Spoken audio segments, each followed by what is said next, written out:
자, 우리 오늘 일단 세교재가 나왔는데 세교재 하기 전에 뭐를 좀 먼저 해야 되냐면, 자, 올해 수능 시험지 하고, 그 다음에 여기 조희안 최척전이라고 써있는 거 요걸 좀 먼저 펴고, 일단 문학 쪽을 우리가 지금 보기형 문제 푸는 방법도 배웠고, 그 다음에 뭐를 배웠냐면 시에서 표현상 특징 그걸 다 배웠어. 그래서 오늘은 한번 문학 쪽도 이제 수능 문제를 좀 풀어보고 설명을 좀 해주면서 문학 쪽도 좀 마무리를 좀 짓고 그런 시간을 좀 가져보려고 그러거든. 자, 그러면 자, 다들 기분이 안 좋은가? 축구를 못 맞춰서? 이따 한 번 더 하자. 자, 요거 수능 문제지 몇 페이지를 잠깐만 펴냐? 자, 6페이지. 자, 18번 문제 잠깐만 펴봐. 자, 18번 지문. 자, 우선 차근차근 이제 얘기를 할 텐데, 이게 어쨌든 간에 너희들 점수를 좀 매겨서 등급을 매겨야 되니까 고3들하고 좀 똑같은 조건을 좀 맞춰주려고 그래.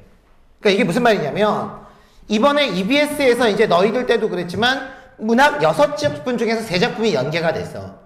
그러면 쌤이 좀 제목이 그렇지? 벼로 간 빼먹기거든?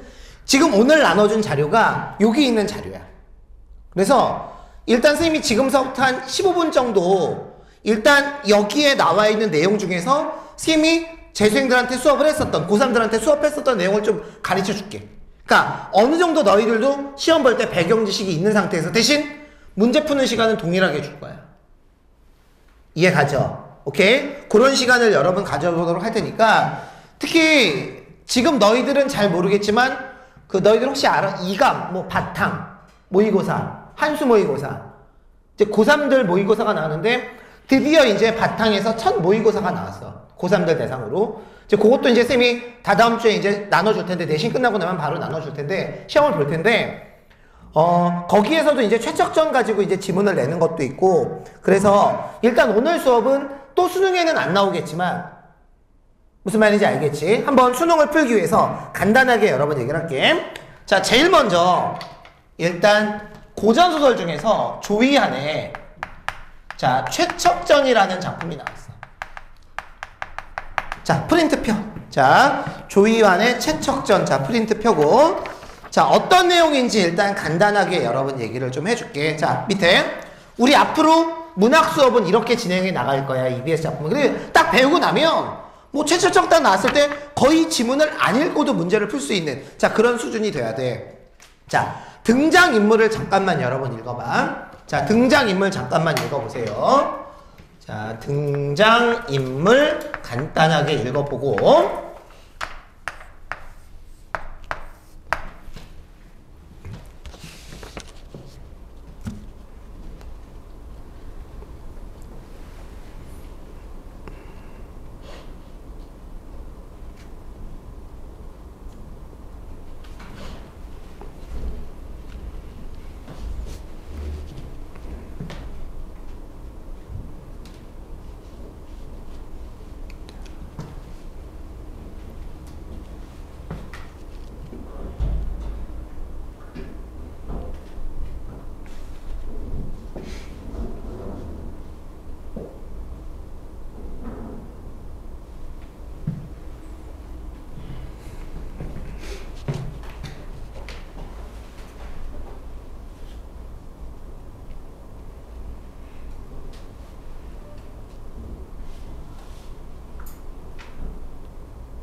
프린트.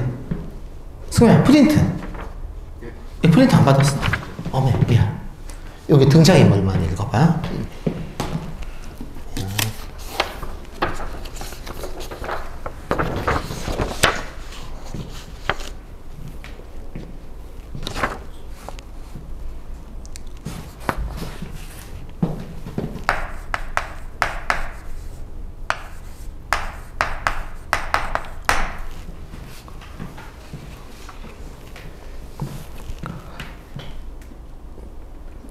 됐어? 자, 여기 보자. 일단 여기에 나와 있는 최척하고 오경은 안 적어도 돼. 부부 사이야. 오케이?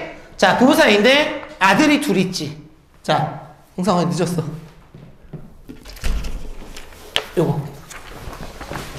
아니, 하나 더 있어. 요거 우리 세교지. 요거 가져가고.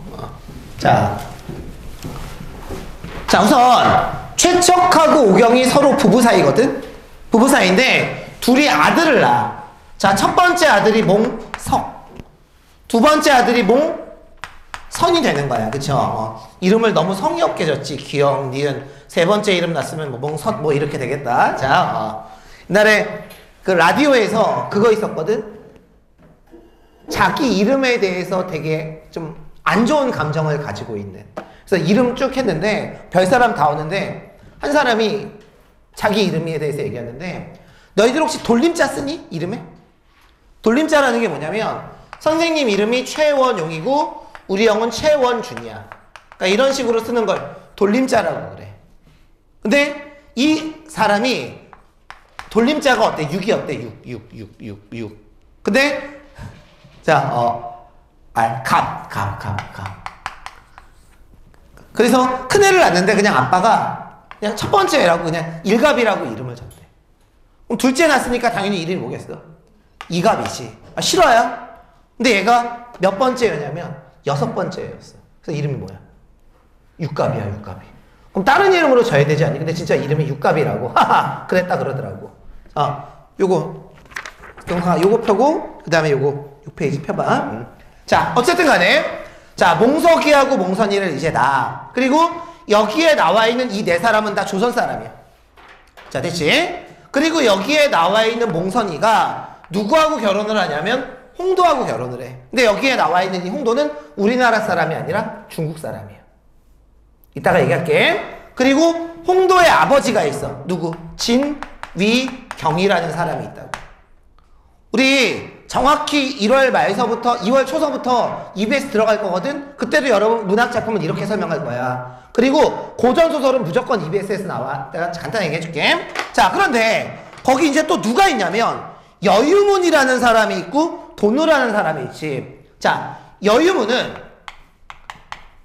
최척을 도와주는 사람이고 중국 사람이야. 명나라 장수라고 나오지. 여기에 나와 있는 이 돈우, 돼지고기 소고기 아니야 얘들아. 돈우라는 사람은 일본 사람인데 이 사람은 오경을 도와주는 일본 사람이야. 그러니까 굉장히 어때? 다국적 사람들이 되게 모이지. 근데 여기에 나와 있는 이 다국적이다라는 얘기가 실제로 문제 풀 때 나와. 자, 이 8명이 최척전에서 굉장히 중요한 인물이고요. 자, 주요 사건을 봅시다. 주요 사건. 자, 1번 오경과 최척의 혼사장애. 오경이 최척에게 구원 편지를 보내고 최척의 부의친이 오경의 집안의 혼사를 정하지만 심씨 오경의 모친이 최척이 가난하다고 하여 반대를 해. 오경이 어머니를 설득해서 결국 둘은 결혼을 하게 되지. 자, 여기까지 가. 자, 첫 번째로 최척하고 오경하고 결혼을 하려고 하는데 오경의 엄마가 반대하는 얘기가 1번이야. 자, 2번. 그러다가 임진왜란이 발생을 하고 혼사장애가 생겨. 자, 읽어볼게. 그러니까 내가 이거를 수업하는 이유는 이따가 문제 풀 때 이런 걸 배웠던 게 얼마나 도움이 되는지 한번 보라고. 그리고 시간을 줄이기 위해서야.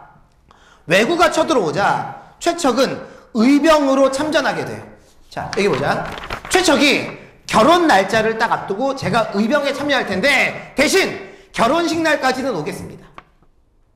자, 그런데 혼인날이 되어도 최척이 돌아오지 않자 누가 좋아할까? 오경의 엄마는 좋아하겠지. 왜? 내심 싫었는데 오경을 부잣집 아들 양생과 혼인시키려 해.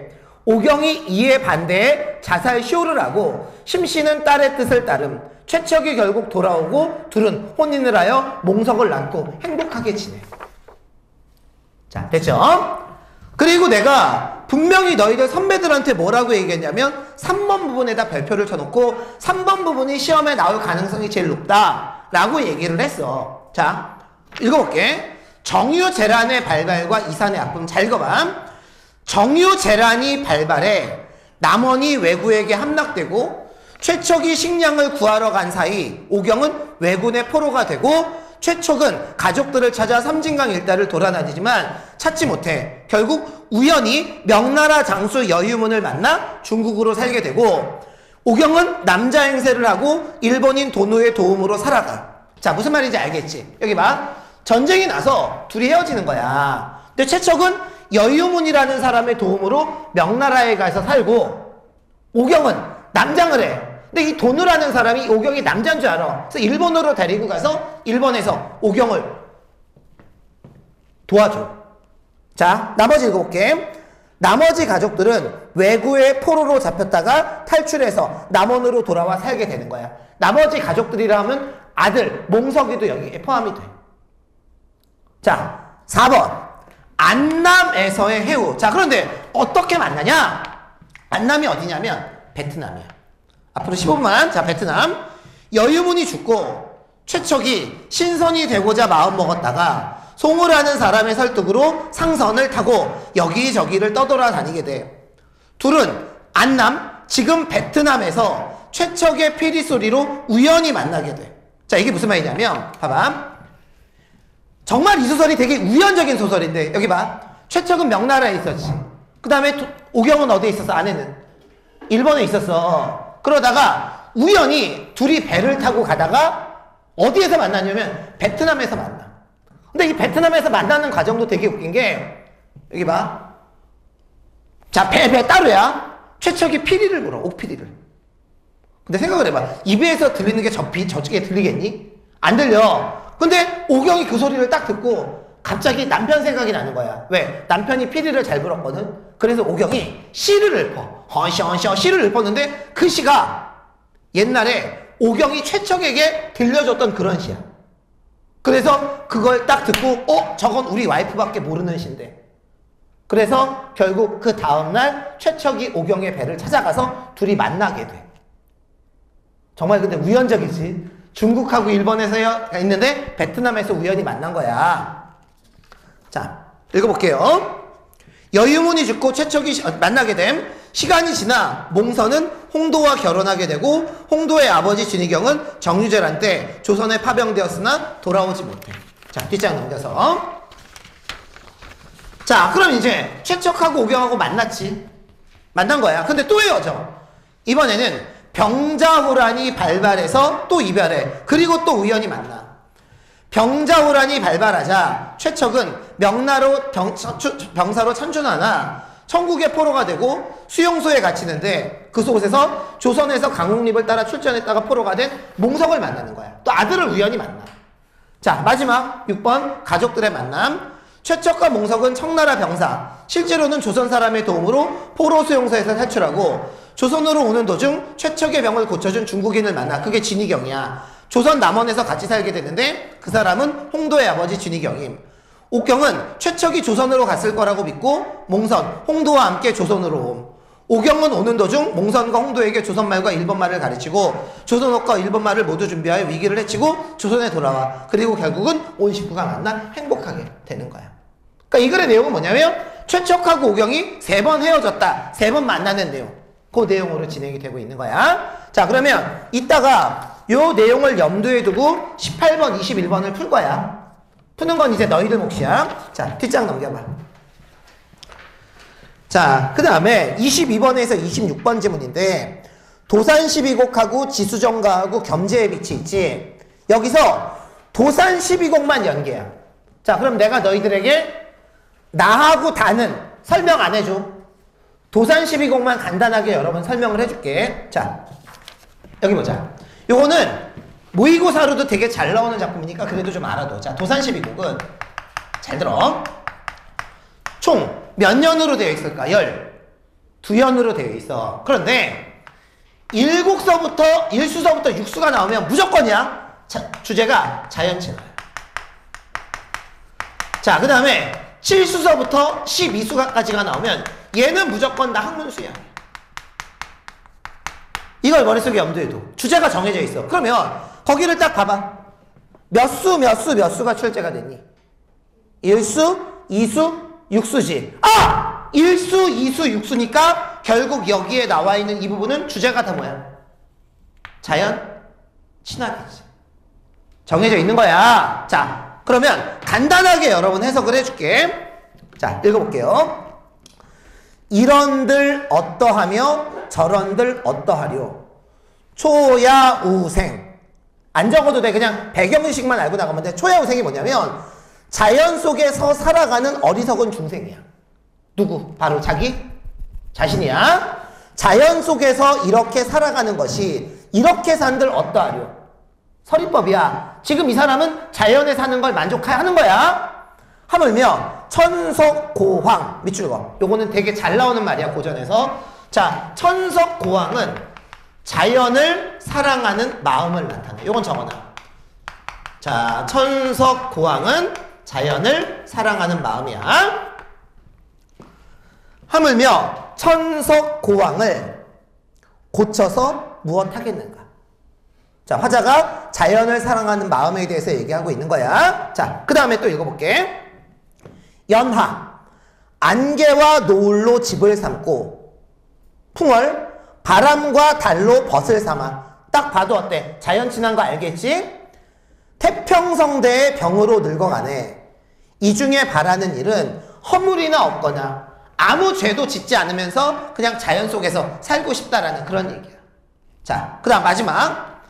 춘풍. 봄바람에 화만산 꽃이 산에 가득하고 추야. 가을 저녁에 월만대 달이 누각에 가득 차네. 사시가흥. 사계절의 흥이 사람과 한 가지라.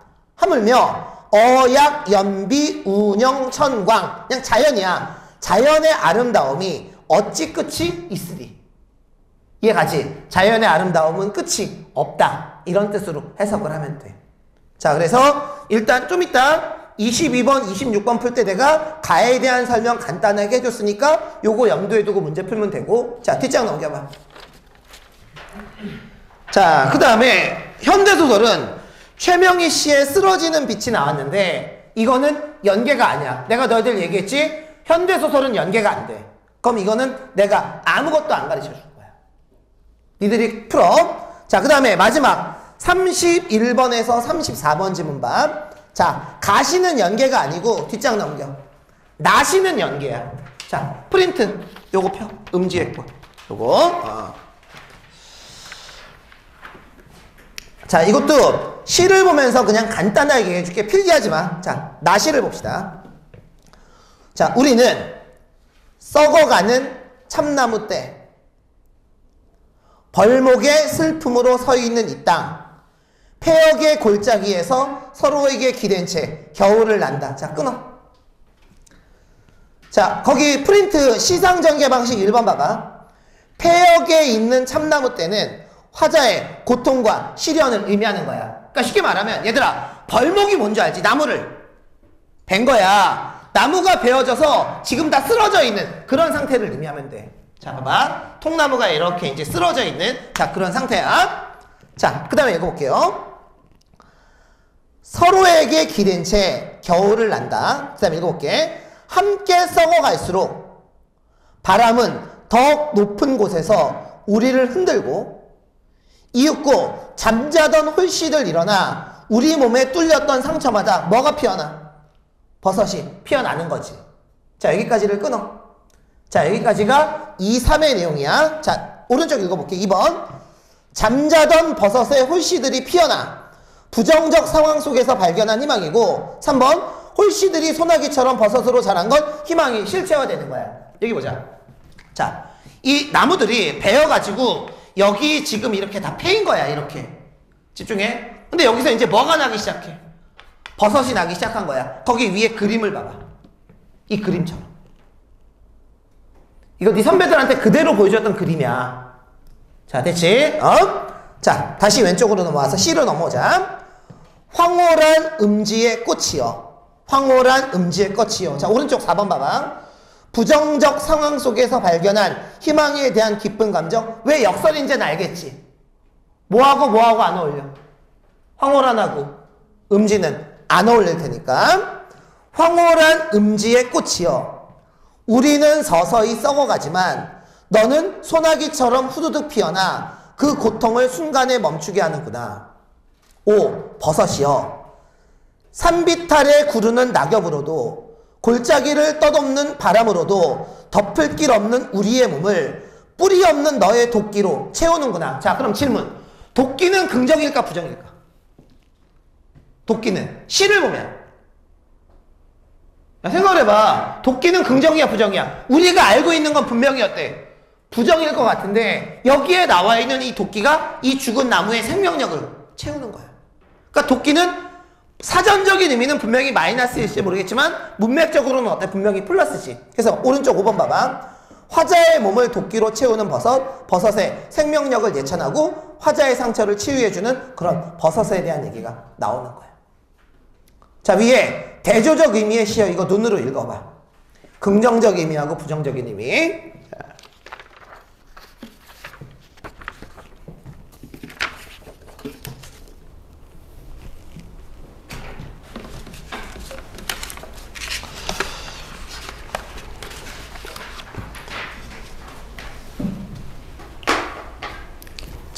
됐죠?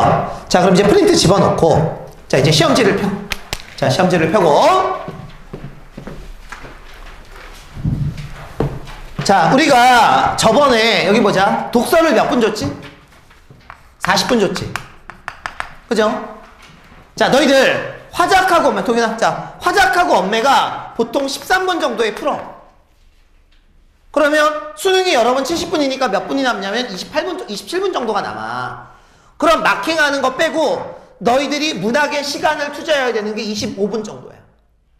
근데 오늘은 조금 더 줄게. 자, 27분의 시간을 줄 테니까 실제로 수능처럼 여기에 나와 있는 문학을 푸는 거야.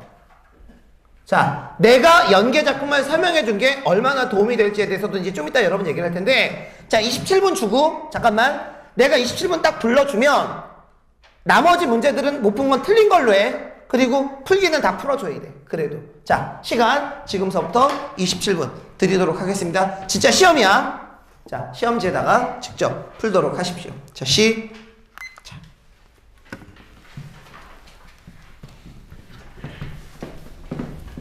내려와 있어도 돼. 자, 그럼 이제 18번에서 21번 지문서부터 좀 설명을 좀 해줄게. 내가 너희들 문제 풀 때 이렇게 돌아다녀 봤거든? 특히 첫 번째 지문 풀 때 돌아다녀 보니까 선생님 말대로 하는 사람이 미안한데 진짜 한 명밖에 없어. 한 명밖에. 자, 바로 뭐냐면, 자, 여기 봐. 쌤이 일단 문학이 나오면, 특히 이제 소설 먼저 얘기할게. 소설이 나오면 제일 먼저 해야 될 게 보기를 먼저 읽으라 그랬지. 근데 소설을 읽으면서 내가 보기를 읽으면서 너희들에게 뭐라고 얘기했지? 그냥 읽는 게 중요한 게 아니라 읽으면서 밑줄을 그어놓고 요거는 뭔지 지문에서 어때? 확인을 하라고. 자, 예를 들어줄게. 쌤하고 했던 지문 중에서 혹시 그거 그냥 장기전에서 장기전 거기 보면 딱뿌리하고 서대주하고 갈등하는 얘기 나오고 혹시 그거 기억나? 그 부분 하면서 내가 너희들에게 뭐라고 얘기했냐면 지문을 읽을 때 보기의 내용에 끼워 맞추라 그랬어. 그러니까 필기가 되어 있어야 되는데 지금 전혀 안 되어 있어. 자, 이게 무슨 말이냐면, 자, 이제부터 21번 문제 보기를 봐. 그리고 너희들이 읽었으니까 한번 대답을 해줘. 읽어나가면서. 자, 최적전에는 하나의 문제 상황이 해결되면 또 다른 문제가 확인되는 서사구조가 나타나기 때문에 실제로 지금 우리 소설이 중략구조로 되어 있잖아. 그럼 여러분들이 여기에 나와 있는 보기를 딱 보고 여기 봐. 무슨 생각이 들어야 되냐면 하나의 문제 상황이 해결이 되면 또 다른 문제가 확인된대. 그럼 이제 여러분들은 지문을 읽으면서 무슨 생각을 해야 돼? 아니 도대체 하나의 문제 상황이 보고 이게 해결되면 또 다른 문제 뭐가 생기지? 라는 생각을 가져줘야 돼. 그리고 실제로 지문을 읽으면서 옆에다가 채워나가라고. 기억나? 내가 너희들에게 분명히 얘기했잖아. 그래야 여러분 시간을 줄일 수 있는 거야. 물론 내가 시간에 별로 그렇게 문제가 되지 않는 사람들은 읽으면서 여러분 나중에 해도 되지만 시간이 촉박한 사람들은 하면서 바로 써나가. 자, 그럼 이제부터 적어볼게. 자, 첫 번째. 앞에 문제 상황은 뭐니? 뭐가 없어? 자식이 없어. 자식이 없는 거야. 최척하고 오경에게 자식이 없는 게 문제 상황이지. 그런데 문제 상황이 어때? 해결이 됐지. 왜? 누구를 낳았어? 몽석이를 낳았잖아. 그런데 또 다른 문제 상황이 발생했어. 또 다른 문제 상황은 뭐야? 오경하고 최척하고 헤어졌잖아. 그죠? 어허. 자, 최척과 오경이 이산가족이 된 거야. 그리고 요 내용은 우리가 이미 알고 있었던 내용이고. 야, 확실히 스토리를 아니까 소설을 읽는데 어때? 도움이 되지. 근데 애들이 착각하는 게, 선생님, 아는 소설 나오면 안 읽어도 돼요? 아니, 읽어야지. 적어도 그 소설에서 어떤 부분이 출제됐는지는 읽어야 되지 않을까? 올해는 매년 그렇지만 현대소설과 달리 고전소설은 장편소설이 출제가 돼. 장편소설이. 그러니까 어느 부분이 나올지 모르니까 지문을 읽으면서 확인을 해야지. 자, 그런데 자, 거기 보기 셋째 줄 봐봐. 둘째 줄. 이 과정에서 도움을 주는 신이한 존재가 나타나. 누가 나타나니? 누가 꿈에 나타나? 장육, 금, 불. 누구야? 쉽게 말하면 부처야. 너 자식 태어날 거야 라고 얘기를 해주지. 그리고 이런 것도 있어. 이 장육금불이 어디서 나오냐면, 또 최척하고 오경하고 헤어져서 오경이 자살을 하려고 그래. 근데 그때도 여기에 나와 있는 이 부처가 나와서 너 나중에 남편하고 만날 테니까 걱정하지 마. 계속 도움을 주는 존재가 나오는 거야. 자, 그래서 누구를 낳았어? 오경을 낳지. 아니, 누구를 낳지? 오경이란다. 몽석을 낳지. 근데 그 부처가 뭐라 그랬니? 징표가 있을 거라 그랬지. 실제로 거기에 나와 있는 이 오경, 이 아이를 낳았는데 등에 뭐가 있었어? 붉은 점이 있었잖아. 그럼 이게 어때? 붉은 점이야.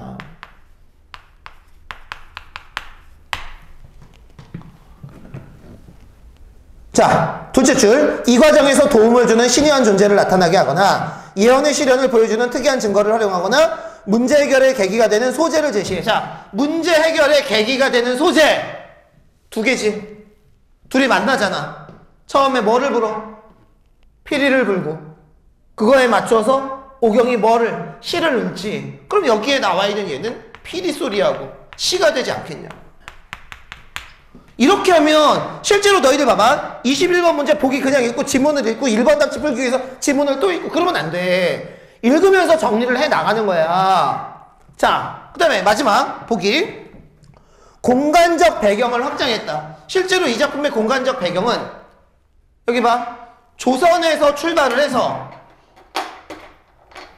그죠? 일본도 나오고, 그리고 우리 지문에 보면 만나는 부분이지. 아까 어디라고 얘기했어? 베트남, 안남이라고 얘기했잖아. 이런 식으로 어때? 확장이 되는 거야. 그러니까 제발 부탁인데 일단 여기 이게 쓰라는 얘기가 아니라 보기에다가 이해가 안 가는 거 있으면 밑줄 그어놓고 지문을 읽으면서 어때? 채워나가. 자, 그럼 예를 하나만 들어줄게. 1번 답지 봐.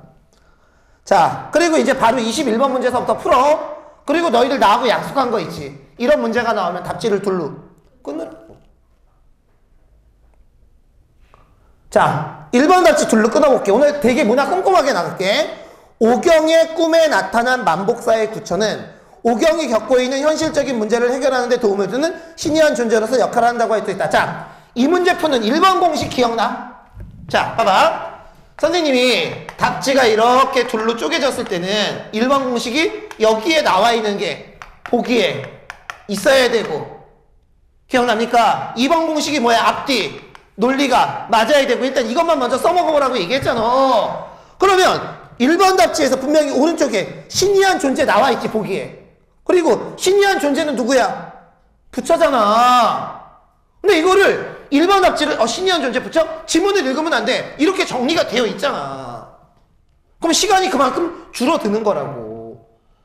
그럼 독서에 가서 그만큼 시간을 써먹을 수 있는 거고. 근데 지금 이렇게 한 사람이 한 명밖에 없다니까. 기억나지? 내가 분명히 하라고 얘기했어.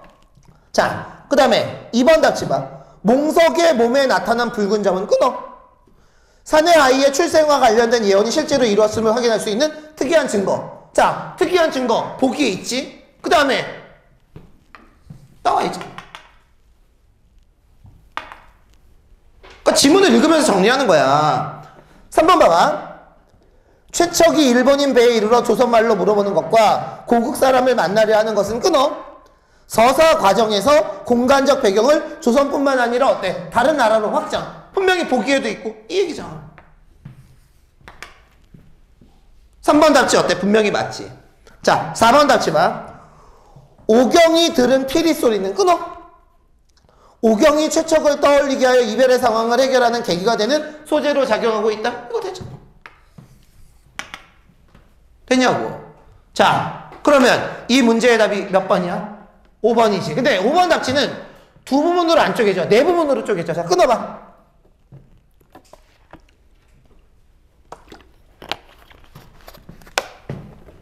자, 볼게요. 최척과 오경이 소리를 지르며 끌어안는 것은 문제 해결에 따른 기쁨이지. 잠깐만. 이 두 가지 문제 중에서 어때? 여기 봐. 얘를 해결해서 끌어안은 거지. 자, 그 다음. 또 끊었지. 눈물이 닿아자 피가 흘러내리는 것은 끊어. 그럼 얘들아, 분명히 눈물이 닿아자 피가 흘러내리는 것도 이게 이미 해결된 다음에 기뻐서 그런 거 아니겠냐고. 그러니까 여기에 나와 있는 21번 문제의 답은 몇 번? 5번이 답이 돼버리는 거죠. 내가 다시 한번 말하지만 이 문제는 오답률이 높은 문제는 아니야. 근데 3점짜리 문제의 여러분 특징이 뭐냐면 시간이 오래 걸린다고. 그럼 우리는 거기에 낚이지 말고 최대한 내가 정리할 거 정리해 가면서 해 나가면 훨씬 더 빠르게 풀 수 있다라는 그런 얘기지. 자, 세 마리의 가지. 자, 그래서 21번 문제의 답은 자, 5번이 여러분 답이 되겠고요. 자, 그 다음에 이제 18번 문제에서부터 이제 들어갈 거야. 자, 윗글에 대한 설명으로 가장 적절한 것은 나왔죠. 자, 18번이 자, 소설에서 한 문제 나오는 서술상 특징을 묻는 문제. 근데 우리 저번 주에 시에서 표현상 특징했던 거 기억나지? 그때 선생님이 너희들에게 약속했던 게 뭐지? 답지를 둘로 끊으라고 얘기했어. 왜? 언제나 서술상 특징을 묻는 문제가 나오면 앞에 특징이 나오고 뒤에는 뭐가 나와? 효과도 나와. 그러면 당연히 특징도 맞아야 되지만 뭐도 맞아야 돼? 효과도 맞아야 돼. 자, 예를 하나만 들어드릴게요. 자, 1번 답지 끊어. 시를 삽입하여 끊어. 자, 그런데 분명히 여러분 시를 삽입한 거 있지? 근데 1번 답지는 뭐가 틀렸어?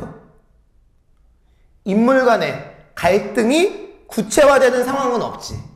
자, 잠깐만 여기 봐. 이게 되게 좋은 게 인물 간의 갈등이면 개인 대 개인의 갈등이지. 근데 이 소설은 개인 대 개인의 갈등이 아니라 개인 대 사회의 갈등이겠지. 왜? 전쟁으로 인해서. 야, 최척전에서 개인 대 개인의 갈등이 나오는 건 딱 앞 한 부분, 맨 앞에. 최척하고 오경하고 결혼하려고 그러는데 오경 엄마가 반대하지. 그 부분 외에는 인물 간의 갈등 자체가 없어. 1번 아웃이야. 자, 또 하나. 2번 답지 봐. 2번 답지. 인물의 행위가 연속적으로 나열된 장면을 통해. 자, 끊어. 자, 너희들 7페이지 넷째 줄서부터 읽어볼게. 셋째 줄 오른쪽. 오경은 자기를 찾는 사람의 목소리를 듣고는 황급히 뛰쳐나와 처척을 보았다. 둘은 서로 마주하고 놀라 소리를 지르며 끌어안고 백사장을 뒹굴었지. 이게 어때? 행위가 나열된 거지. 근데 뭐가 틀렸어? 2번 답지는? 신분의 변화 과정. 이게 틀린 거잖아. 참고 삼아서 여기에 나와 있는 18번 문제는 앞에 특징은 다 맞아. 다 맞아. 근데 효과가 맞는 건 하나밖에 없어. 자, 그러면 18번의 4번 답지 감각적인 배경묘사라고 되어 있지. 자, 감각적인 배경묘사가 어느 부분이냐면 니을이 들어간 문장이야. 최척은 피리를 잘 불었으며 매양 꽃피는 아침과 달뜬 밤이 되면 아내 곁에서 피리를 불곤 했다. 일찍이 날씨가 맑은 어느 봄날이었는데 어둠이 깊어갈 무렵 밑붕이 잠깐 일며 밝은 달이 환하게 비쳤으며 바람에 날리던 꽃잎이 옷에 떨어져 그윽한 향기가 꽃에 스며들었다. 그러면서 어때? 시를 읊었지. 근데 지금 이 부분은 어때? 둘이 아무런 문제가 없는 그런 부분이야. 맞잖아. 얘들아, 얘와 얘의 지금 중간 부분이라고. 그러면 당연히 감각적인 배경묘사 통해 나와 있고, 그 다음에 오른쪽 무슨적 분위기? 낭만적 분위기. 맞지 않겠냐고. 그러니까 답은 몇 번? 4번이 답이 되는 거겠지. 자, 됐죠? 자, 이제 19번하고 20번 문제는 일치 문제 간단하게 여러분 달만 볼게. 자, 19번 문제는 중략 줄거리 바로 위에 문장 봐봐. 최척은 애초에 자기 아내가 이리 시를 잘 읽고 모르고 있던 터라 놀라 감탄하였다. 바로 나왔네. 자, 그러면 19번 문제의 답은 몇 번? 3번이 답이 되겠고. 됐죠? 자, 20번. 기억, 미음에 대한 이해로 가장 적절한 것은, 자, 기억 볼게. 매월 초하루가 되면 그랬지. 그러니까 매월 초하루가 되면 계속 뭐를 올렸어? 부처께 기도를 올렸잖아. 그런데 니은 정월 초하루에 특별한 일이 있었지. 자, 그러니까 20번 문제의 답은 당연히 몇 번? 3번이 답이 되겠네. 20번 문제의 답은 3번. 그치? 응. 자, 어때? 난조 자체는 어렵지 않습니다. 이 정도면. 나는 그렇게 생각해. 애들이, 그러니까 나는 딱 애들 상담 오면 너는 문학이 어렵니? 비문학이 어렵니? 라고 얘기했을 때 문학이 어렵다. 특히 고전문학이 어렵다라고 얘기하는 애들은 수능의 본질을 잘 모르는 거야. 왜? 고전문학은 다 EBS? 연계니까 그것만 집중적으로 파면 돼. 그러니까 절대 고전문학에 대해서 어려움 갖지 마. 자, 그러면 뒷지문까지만 하고 여러분 좀 쉬었다 할게. 자, 이제 22번에서 26번 지문 볼게요. 자, 22번에서 26번.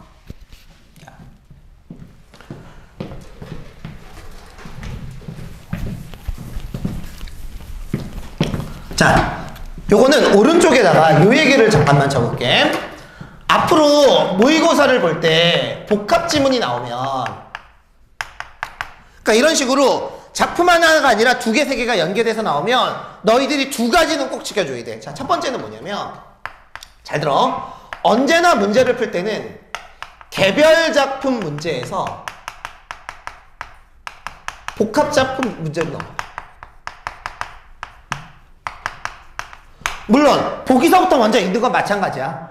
요거는 내가 문제 푸는 순서를 여러분 잘 봤으면 좋겠어. 자, 그리고 두 번째 뭐냐면, 얘들아, 너희들 문학이, 여기 보자. 문학이 50% 연계야. 실제로 지금 문학이 6작품 나왔거든? 근데 몇 작품이 연계니? 3작품이 연계야. 근데 웃긴 건 작품 연계는 50%인데 문제 연계는 70%가 넘어. 선생님, 그게 무슨 말이에요? 자, 예를 하나만 들어줄게. 너희들 24번 문제 같은 거 풀 때는 24번 문제를 봐봐. 가하고 나중에 솔직히 나를 몰라도 문제가 풀려. 왜? 너희들 아까 이게 너희들 수능이라고 치면 가는 알고 나는 모르잖아. 나하고 다는. 그러면 이런 거야. 예를 들어서 24번 문제는 가하고 나랑 관련된 문제지. 그럼 일단 나는 버려. 일단 가 가지고만 문제를 풀어보는 거야. 쌤만 이해 가니? 그래서 가 가지고 답이 나오면 좋고, 가 가지고 답이 안 나오더라도 어때? 지울 수 있는 선지는 지우고 보란 말이야. 그래서 여러분들, 자, 예를 하나만 들어줄게. 자, 가와 나랑 관련된 문제인데 예를 들어보는 거야. 자, 그런데 여기에 나와 있는 가가 EBS야. 이해 가요? 그럼 내가 가를 안단 말이야. 그러면 이랬을 때는 일단 가와 관련된 내용부터 확인을 하라는 얘기야.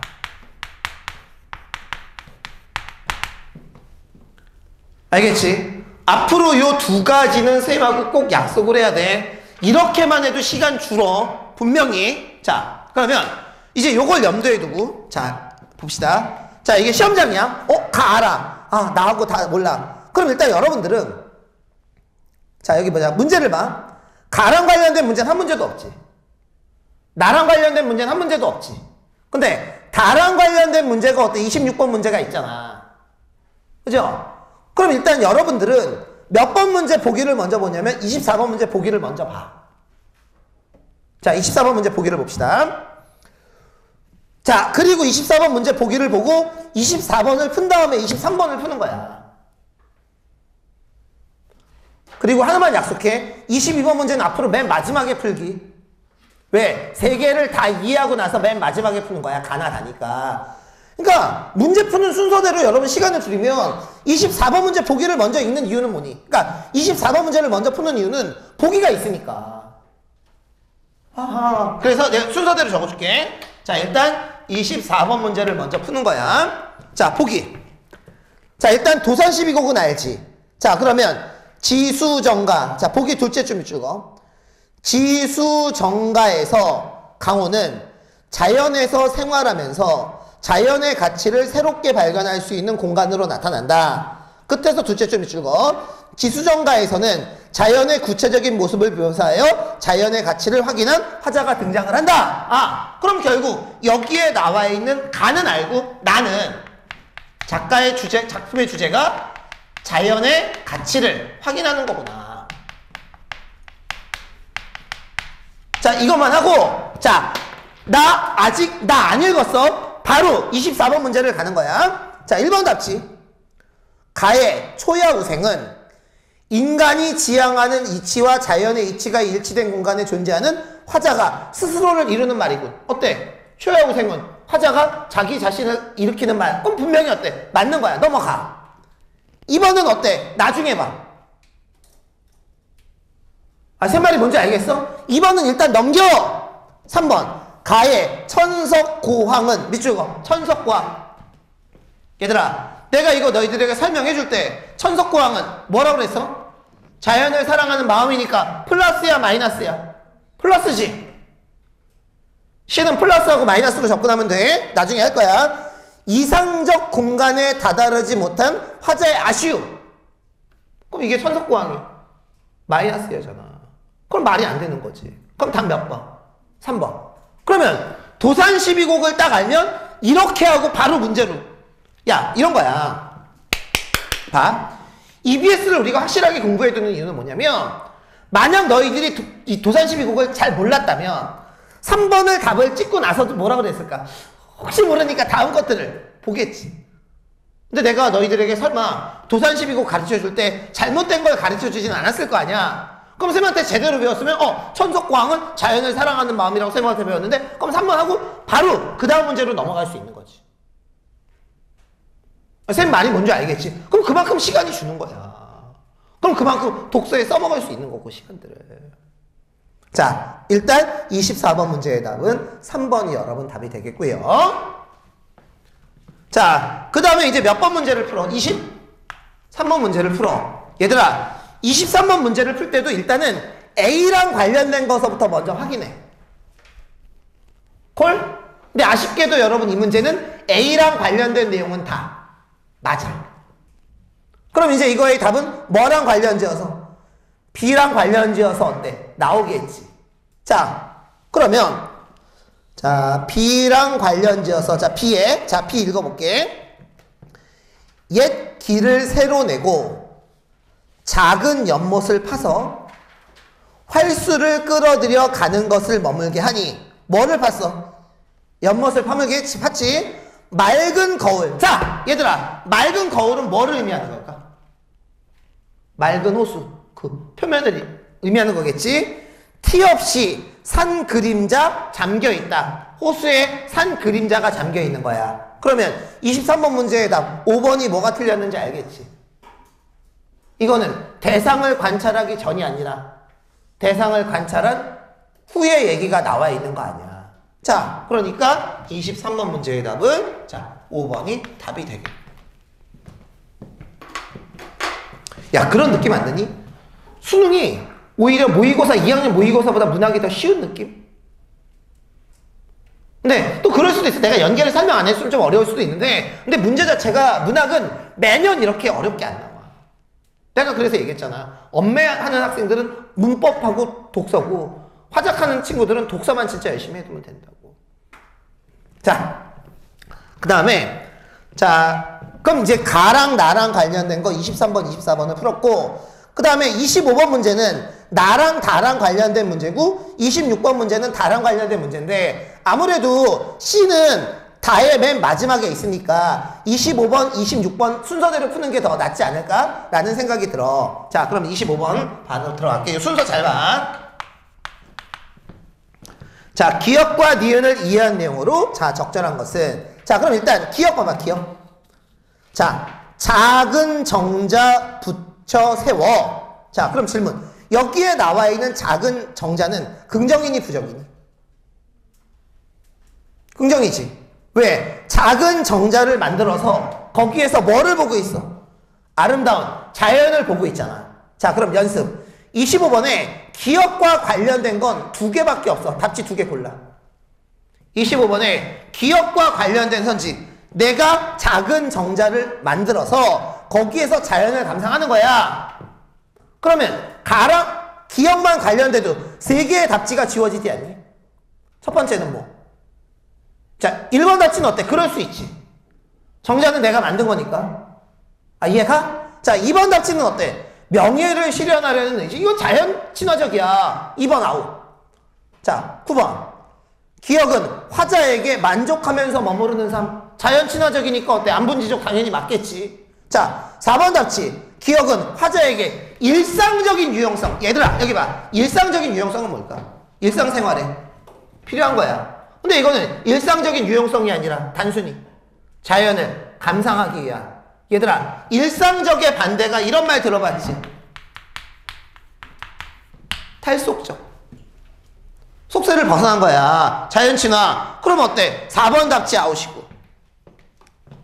그 다음에 5번 답지 봐. 이건 그냥 단순히 자연 친화인데 무슨 성찰에 대한 얘기가 나와겠냐고. 5번 답지 아웃이야. 그럼 이제 좁힐 수 있는 건 몇 번하고 몇 번이야? 1번하고 3번이지. 그럼 이제 여러분들은 해야 될 게 이제 다를 쭉 읽으면서 니은을 풀면 돼. 근데 이 문제는 의외로 좀 오답률이 있었는데, 자, 니은 봐봐. 옛 망향정 자리는. 근데 얘가 지금 도로공사로 허리가 잘리어 나갔지. 그럼 언뜻 보면 이걸 보고 글쓴이가 허무함을 느낄 수 있는데, 이거에 대한 답은 중략에서 4줄만 올라가 봐. 자, 그 허전한 사태는 그다지 허전하지 않았다라고 되어 있지. 자, 그러면 25번 문제의 답은 몇 번? 3번이 답이 되겠지. 1번 답지 뭐가 틀렸어? 글쓴이가 의도하지 않게 찾아낸 장소가 아니라, 얘들아, 이 글에 나는 누가 그렸던 장소를, 겸재가 그렸던 장소들을 어때? 의도적으로 찾아다니고 있는 거 아니겠냐고. 자, 그러니까 25번 문제의 답 1번 아웃이고 답은 3번이 답이 되겠지. 자, 그 다음에 자 26번 문제. 자 26번 문제. 자 26번 문제도 얘들아 제발 둘로 끊어. 자, 그런데 26번 문제는 시간을 줄일 수가 있는 게, 물지 마시고, 이 문제는 1번 공식으로 답이 나와. 자 26번에 4번 답지 봐. 자, 둘로 끊었지? 자, 뜻은 해서 끊어. 자, 그럼 오른쪽 읽어볼게. 대상을 회화의 구도상 의미를 지닌 자리로 옮겨 풍경의 원근감을 그대로 실현해야 된다는 의미겠군 그랬지. 자, 그럼 보기를 봐봐. 이거랑 반대되는 문장. 그치? 맨 마지막에 뭐라 했어? 겸재의 그림은 실물과 똑같이는 그리는 것이 능사가 아니라는 점을 어때? 증명하고 있지. 아니면 지문 맨 마지막 줄을 봐봐. 그 사실성은 원근에 의해 정립되는 사실성이 아니라 세계를 관찰하는 인간관계 속에서 정립되는 사실성이다. 됐냐고. 이렇게 봐도 26번 문제의 답은 몇 번? 4번이 나올 수밖에 없는 거지. 그리고 맨 마지막으로 어때? 22번 문제를 풀어나가면 되는 거야. 자, 1번. 대상에 주목하여. 자, 가. 어떤 대상에 주목했지? 24번 보기에 나왔잖아. 자연. 나도 어때? 자연. 다는 누구의 그림? 겸재의 그림. 자, 대상과 관련된 가치를 추구하는 자세. 다에서는 겸재의 자세에 대해서 화자가 되게 긍정적이지. 그 다음에 나에서도 어때? 자연을 보면서 자연의 가치를 발견한다고 분명히 24번 문제 보기에 나왔지. 그 다음에 가도 어때? 자연 친화적이지. 자, 그러면 22번 문제의 답은 몇 번? 1번이 답이 되는 거고. 됐어요? 이렇게 해서 이제 고전문학 2세트가 여러분 끝난 거란 말이야. 자, 우리 쉬었다가 현대문학 쪽도 여러분 같이 좀 설명을 한번 해보도록 할게요. 자, 쉬었다가 하자. 자, 그러면 이제 27번에서 30번 지문. 자, 최명희 씨의 쓰러지는 빛. 이제 요거를 보러 가자고. 자, 최명희 씨의 쓰러지는 빛. 자.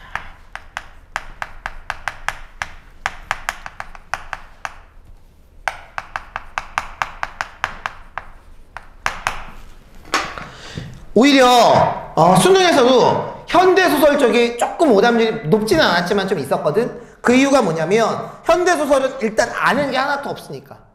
그죠? 자, 그러면 일단 우리들이 먼저 해야 될 건 30번 문제 보기를 먼저 봐야 되겠지. 자, 30번 문제 보기를 먼저 보자. 자, 읽어볼게요. 집에 대한 정서적 반응은 집의 구조, 주변 환경, 거주기관 등의 요인에 따라 다를 수 있다. 자신이 거주하는 집의 집 내 외부와 관계를 맺으며 충분한 시간 동안 쌓은 경험들을 현재 살고 있는 집에 대한 정서를 형성하는 데 영향을 주며 다른 낯선 공간에 대한 정서적 반응에 영향을 주기도 한다. 밑줄 그어. 쓰러지는 빛은 이사할 처지에 놓인 한 가족의 이야기를 통해 집에 대한 나의 정서적 반응을 보여준다라고 되어 있네. 자, 그러면 여기에 나와 있는 30번 문제 보기를 보니까 자, 이 작품에 힌트가 나왔잖아. 결국 나의 정서적 반응이지. 뭐에 대한? 집에 대한. 그럼 이제 여러분들은 지문을 읽으면서 뭐를 찾아주면 돼? 집에 대해서 이 사람이 도대체 나가 어떤 정서적 반응을 보이는지 그거를 여러분 찾아주면 되잖아. 그런데 여기 보기를 보니까 다시 둘째 줄 읽어볼게.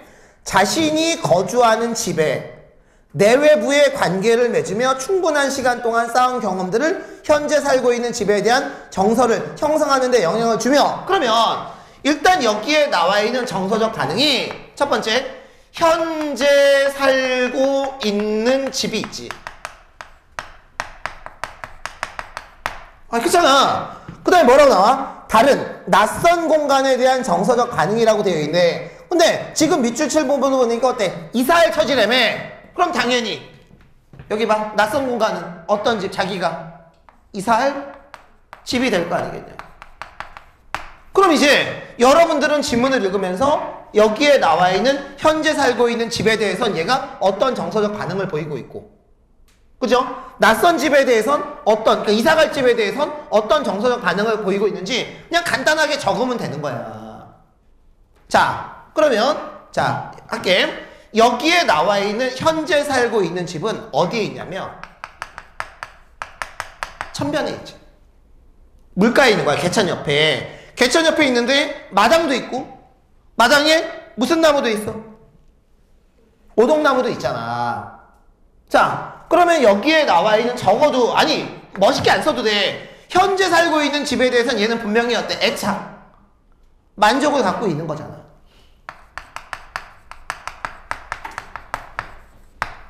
그런데 여기에 나와 있는 이사할 집에 대해서는 어떤 감정을 갖고 있어?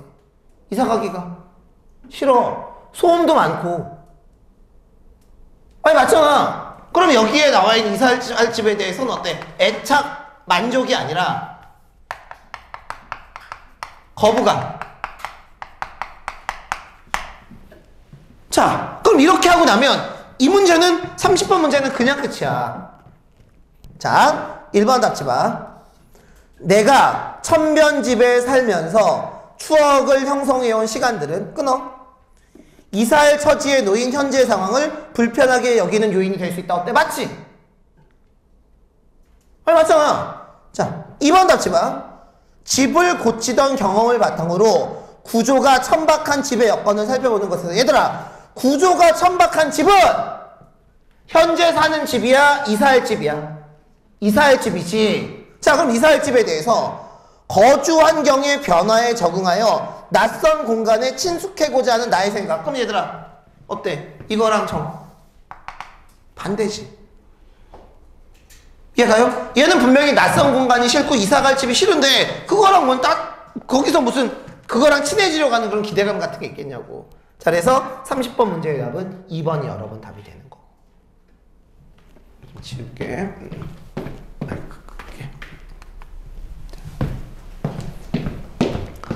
자, 그 다음에 27번. 윗글에 대한 이해로 가장 적절한 것은, 이제 일치 문제야. 자, 오른쪽에 지문 오른쪽 중간을 잠깐만 볼게. 이런 부분이 있지. 그리고 그저께 집에 내려와 이사 날짜가 결정되었다는 말을 아무 말도 없이 고개를 떨어뜨리더니 내가 할 말이 있었는데 어때? 안 했지. 밑에 줄 봐봐. 그게 누구의 말이야? 영익이의 말 끝이지. 그러면 27번 문제의 답은 당연히 몇 번? 1번이 여러분 답이 되겠고. 됐죠? 자, 28번. 자, A서부터 2의 서술 방식에 대한 설명으로 적절하지 않은 것은 이렇게 됐지. 자, 알파벳 2를 볼게. 사흘 됐나? 그저께 아니었어요? 자, 그 위에 줄 봐봐. 그 오른쪽 첫째 줄부터 읽어볼게. 어머니는 물끄러미 냇물만 바라보고 계시더니 문득 고개를 들어 영익이 언제 다녀갔지? 하고 물으셨다. 그랬더니 사흘 됐나? 그저께 아니었어요? 그럼 이게 지금 누가 대답한 거야? 자, 서술자가 대입했다라는 걸 어떻게 하냐면 그 밑에 줄 어머니는 어둠 속에서 고개를 끄덕이셨다. 어머니의 고개는 무거워 보였다. 참, 어머니 지금 저기 불빛 빼는 저 산마루에 저기가 영익이 있는 데예요? 나는 그랬지. 그럼 실제로 지금 이 부분은 엄마하고 나하고 서로 대화하는 그런 부분이잖아. 그러면 28번 문제의 답은 5번이 답이 되는 게 여기서 말하는 게 잠깐만 이 소설이 1인칭인 건 알겠지? 오케이? 1인칭은 서술자가 누구야? 나잖아. 그리고 여기서 이 대답을 한 것도 어때? 나고. 그러면 28번 문제의 답은 5번이 여러분 답이 되겠고요. 자, 19번. 자, 윗글의 오동나무에 대한 이해로 가장 적절한 것은 이렇게 물었지. 자, 지문 왼쪽 끝에서 다섯째 줄에 보면 이런 부분이 있지. 해마다 이른 봄이면 어린아이 손바닥만 하던 잎사귀가 어느 결엔 손바닥만 해지고 그러다가 초여름에는 부채처럼 나부끼고 그리고 가을에는 종이우산만큼이나 어때? 넓어지지. 그럼 여기에 나와 있는 오동나무로 계절의 흐름, 시간의 변화를 어때? 느낄 수 있는 거니까 29번 문제의 답 몇 번? 1번이 답이 되겠습니다.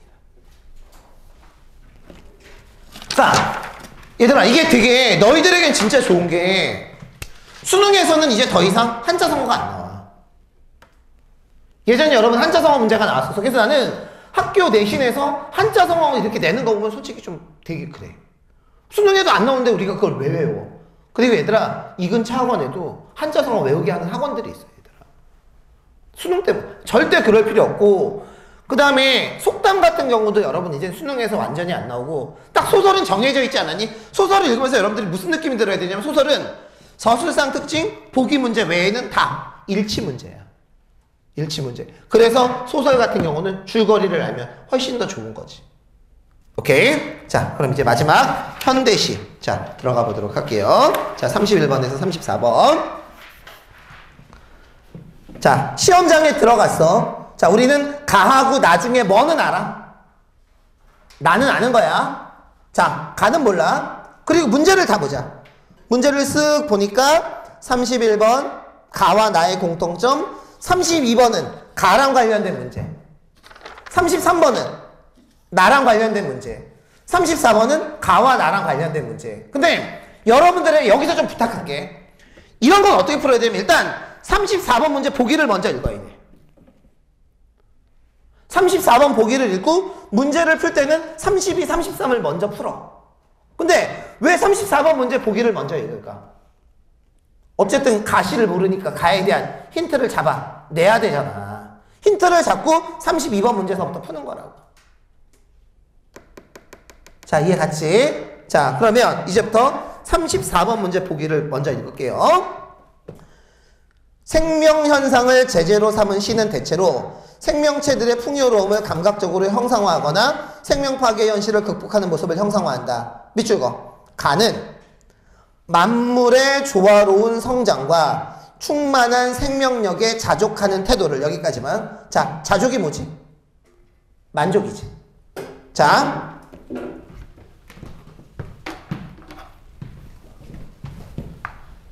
여기에 나와 있는 가는 요걸 잠깐만 적어볼게.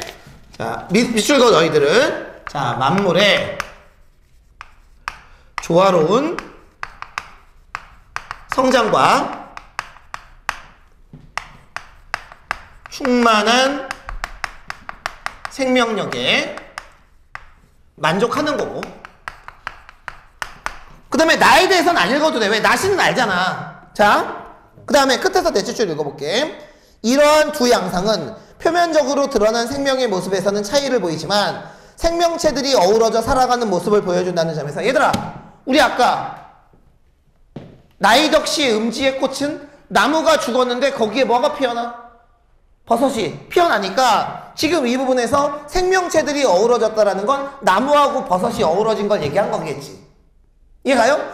자, 그런데 생명체들이 어우러져 살아가는 모습을 보여주는 동일한 지향성을 지니다. 그러면 여기에 나와 있는 이 가시도 뭐가 나와 있겠니? 생명체들이 자, 어우러져 자, 살아가는 모습이 여기에도 이제 나오겠지. 자, 그럼 이제 이걸 염두에 두고 바로 32번 문제서부터 이제 들어가 보자. 자, 기억, 미음의 시적 기능에 대한 설명으로 적절하지 않은 것은 자, 이것도 일종의 이제 표현상 특징인데 1번 문제. 기억을 반복하고 반복 동그라미 변주하여 변주 동그라미 어때? 나왔지? 쌤이 최근 들어서 정말 많이 나오는 용어가 표현상 특징에서 변주라고. 변주가 뭐야? 같은 말을 살짝 다르게 표현하는 거지. 자, 그러면 기억 봐봐. 기억. 자, 시를 봐. 기억. 가부하라. 자, 이거 반복된 거 맞니? 가부하라. 가부하라고 어때? 이연의 첫째 줄에도 어때? 가부하라가 있지. 그리고 변주된 것도 있지. 뭐? 맨 마지막 줄에 가부하라를 살짝 뭐로 바꿨어? 와서 보하라로 바꿨잖아. 같은 의미인데 살짝 다르게 표현했다고. 자, 그러면 1번 답지는 기억을 반복하고 변주하여 체전에서 겪을 수 있는 경험의 소중함을 느끼게 하려는 화제의 의도. 실제로 여기에 나와 있는 체전을 보면, 시를 보면 여기 봐. 생명체들이 서로 어때? 어울려서 살고 있지. 그걸 와서 보란 얘기야. 자, 1번 답지 아우. 2번 니은을 수식한 수식어로 반복하여 그랬지. 자, 니은이 뭐야? 지극히지. 지극히. 잠깐만.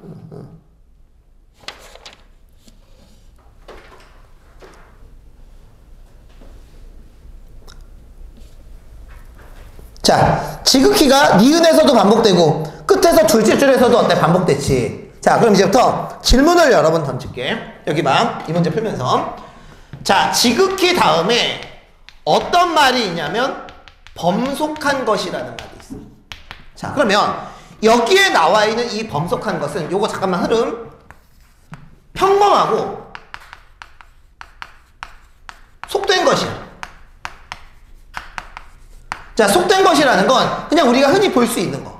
그러면 여기에 나와 있는 범석한 것은 여기 봐. 얘는 긍정인지 부정인지를 어때? 따져줄 수가 없지. 자, 못 따져. 자, 그러면 지극히 범속한 것이 있는데 이건 지울 거야. 자, 시를 봐. 자, 그러면 지극히 범속한 것이 뭐가 되냐면 그 위에 나와 있는 옥수수, 가지, 고추, 오이 이런 게 여러분 되는 거지. 자, 그런데 거기 리을 볼게. 리을. 많은 손님들의 극진한 축복과 은혜 속에 그랬지. 자, 여기에 나와 있는 많은 손님은 뭐야? 나비, 풍뎅이, 잠자리, 그늘, 비 이런 거지. 그러면 자, 여기 봐. 여기에 나와 있는 이 지극히 범속한 것에 뭐를 주냐면 얘네들이 많은 손님들의 은혜와 축복을 주는 거야. 맞지? 그러면 마지막 줄 봐봐. 이 지극히 범속한 것들의 지극히 충족한 빛나는 생명의 양상을 한여름 체전으로 와서 보아라. 자, 그러면 여기에 나와 있는 지극히 범속했던 것들이 많은 손님들의 은혜와 축복 속에서 바뀌지. 뭐로 바뀌어? 빛나는 생명의 양상으로 바뀌는 거지. 자, 얘는 빛나는 생명의 양상으로 바뀌는 거야. 자, 그럼 얘는 마이너스가 아니라 이제 플러스가 되겠네. 자, 그러면 2번 답지 확인하자. 2번 답지. 어때? 범속한 걸로부터 나중에 어때? 충족한 것을 받지. 자, 2번 여러분 나오시고요. 자, 4번 답지 봐. 리을에서 사물을 인격화하여 극진한 축복과 은혜와 대비되는 화자의 시선이지. 자, 그럼 얘들아, 극진한 축복과 은혜는 플러스지. 그럼 이게 맞으려면 리을은 대비가 된다며. 그럼 리을은 플러스가 아니라, 야, 리을에서 사물을 인격화하여 극진한 축복과 은혜와 대비되는 일이라 했잖아. 그러면 극진한 축복과 은혜가 플러스가 되니까 리을은 마이너스가 되잖아. 근데 리을 봐봐. 많은 손님. 얘들아, 많은 손님은 극진한 축복과 은혜와 대비가 되는 게 아니라 극진한 축복과 은혜를 베푸는 그런 존재들이잖아. 그럼 여기에 나와 있는 리을도 마이너스가 아니라고 이제 뭐가 돼도 플러스가 되는 거지.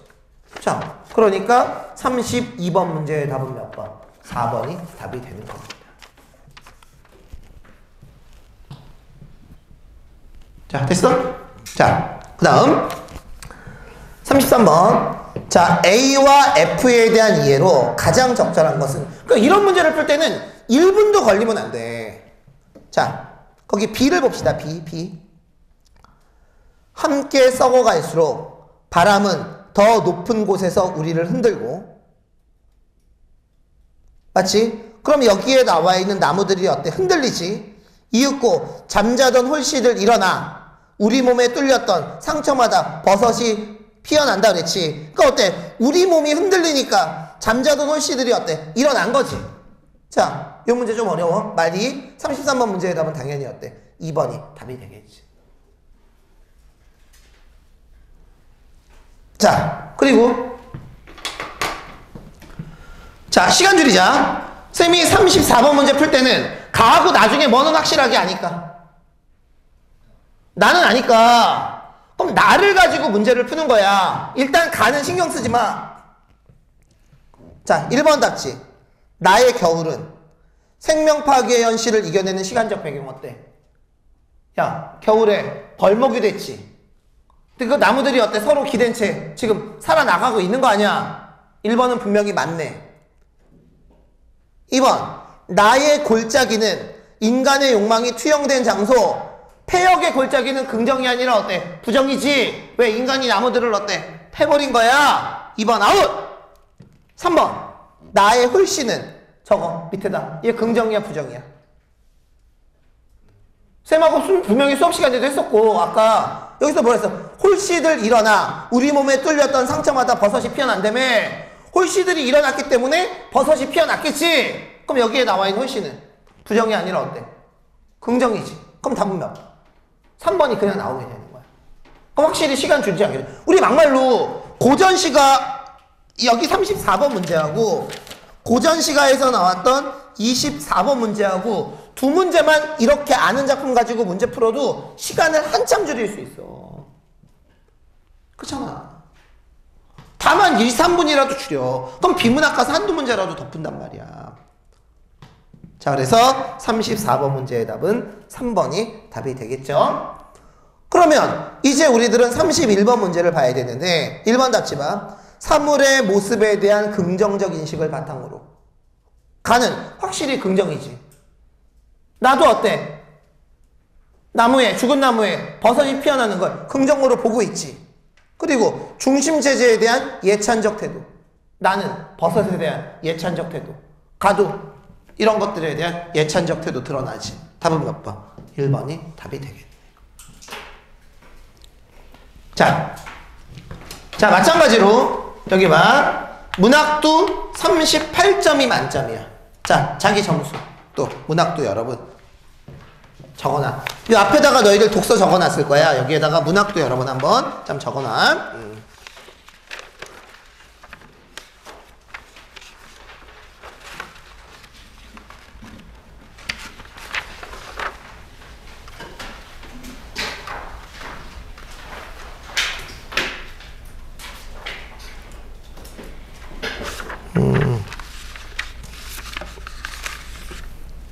자, 이렇게 해서 문학까지 여러분 끝냈어. 자, 여기까지. 자.